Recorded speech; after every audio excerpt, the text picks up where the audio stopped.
Late one night, Sarah sat on her couch, half watching an old horror movie while scrolling through her phone. The house was silent, save for the occasional creak from the old wooden floors.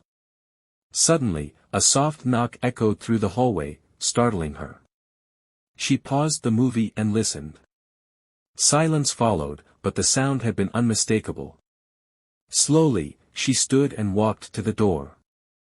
Peeking through the peephole, she saw nothing but the empty street, bathed in the dim light of a flickering street lamp. She opened the door cautiously, but no one was there. Maybe it was just her imagination. With a nervous chuckle, she closed the door and locked it, returning to the couch. Minutes later, the knocking came again, 3 sharp raps, louder this time. Sarah's heart raced. She quickly checked the peephole again, but still, no one was there. Confused and a little unnerved, she opened the door wider and looked down. A small box sat on her doorstep, the edges worn and the lid slightly ajar. Her name was written on it in shaky, almost childlike letters. She hesitated before bending down to pick it up.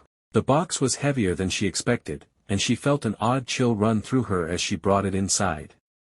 Sitting back on the couch, she opened the lid and found an old, cracked mirror wrapped in yellowed paper.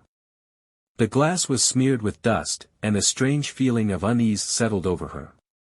Why would someone leave this on her doorstep? As Sarah wiped the glass clean with her sleeve, something caught her eye, a faint reflection. The room behind her was empty, but in the corner of the mirror, a figure stood, just a shadow at first, barely visible, but with a twisted, eerie grin. She spun around, her heart pounding, but the room was empty. Trembling, she looked back into the mirror. The figure was closer now, its grin wider, more menacing. She could see its hand stretching toward her reflection, fingers curling. Her breath caught in her throat as the air around her seemed to grow colder. Frantically, she dropped the mirror and backed away, but the reflection stayed, still grinning, still reaching. Knock. Knock. Knock. The sound came again, but this time, it was coming from inside the house.